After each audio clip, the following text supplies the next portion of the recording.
Hello guys, welcome to my channel. আজকে পড়েছিলাম একটা সমস্যায়, তাই ভাবলাম আপনাদের সাথেও ব্যাপারটা শেয়ার করি।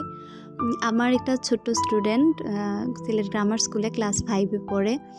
ওর একটা প্রজেক্ট পড়ছে বাংলা ক্লাসে, মানে মাটির হাঁড়ি বা কলসে আলপনা করে নিয়ে যাও। ও তো এসব পারে না, তাই আন্টি বললেন প্লিজ এটা তুমি করে দাও।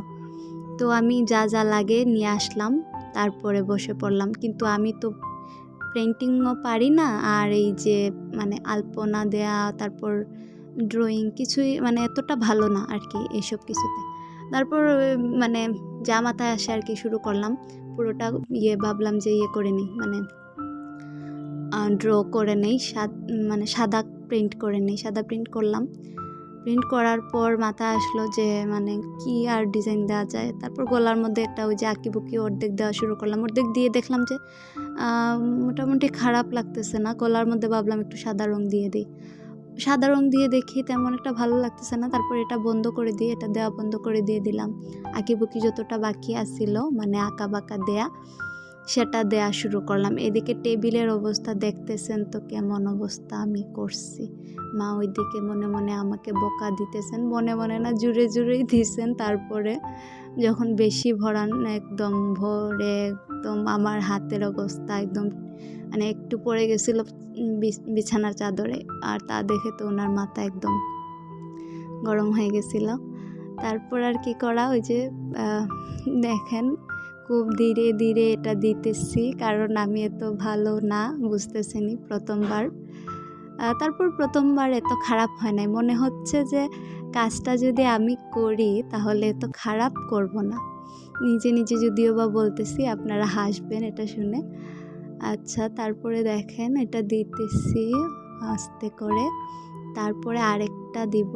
এখানে মনে হচ্ছে এটা একটু বেশি জায়গা রয়ে গেছে। তারপরও আরেকটা দিলে কেমন জানি কেমন লাগবে, একটু বেশি তারপর দেখে এটা মিলিয়ে তারপর রেখে দিলাম। ঘুরায় দেখলাম যে কেমন লাগে। আর তারপরে ভাবতে ভাবতে একটা আইডিয়া মাথায় আসছিল, ওই যে কলসের পেটের মধ্যে একটু লাল ডিজাইন দিয়ে দিব। আর পিছনে যে বাকি অংশটা সাদা দেওয়া বাকি ছিল, সেটা পানি পুড়ে পুড়ে তারপরে দিয়ে দিলাম। পুরোটাই সাদা করে নিলাম। তারপরে পেটের মধ্যে লাল একটা ডেউ দিলাম। তারপর পেছানো একটা ডিজাইন মাথায় আসছিল, দিলাম। গলার মধ্যে আর একটু ডিজাইন দিলাম।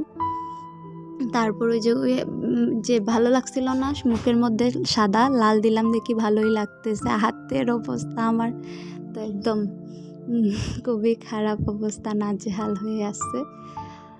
আর এরপর হলো গিয়ে পরের যে ঘটনাটা ঘটছিল সবচেয়ে মজার, মানে আমার একটা ভাই ছিল ছোট, ওরে বলছি যে সুপার গ্লু না আনতে, ওরে বলছিলাম ফেভিকল। ও ফেভিকল না পেয়ে সুপার গ্লু নিয়ে আসছে।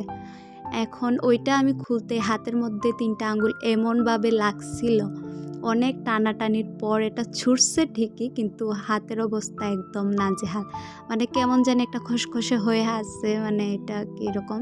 আর ফেভিকল হলে মনে হয় আমি নিজে নিজেই দিতে পারতাম, কিন্তু সুপার গ্লু আনার কারণে ওর হেল্প লাগছে। ওরে বলছি যে তুই একটু ঢেলে ঢেলে দে, আমি লাগাই নিই। মানে অনেকক্ষণ লাগছে এটার কারণে, মানে লাগাইতে এতক্ষণ মনে হয় ফেভিকল হলে লাগতো না।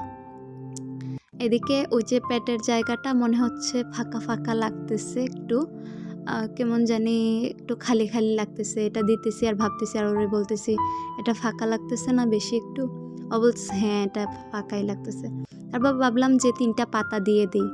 3টা পাতা দেওয়ার পর দেখলাম যে না, ভালো লাগতেছে না। তারপর 4টা করে পাতা দিছি। ওইটা আপনারা ফাইনাল লুকে দেখবেন।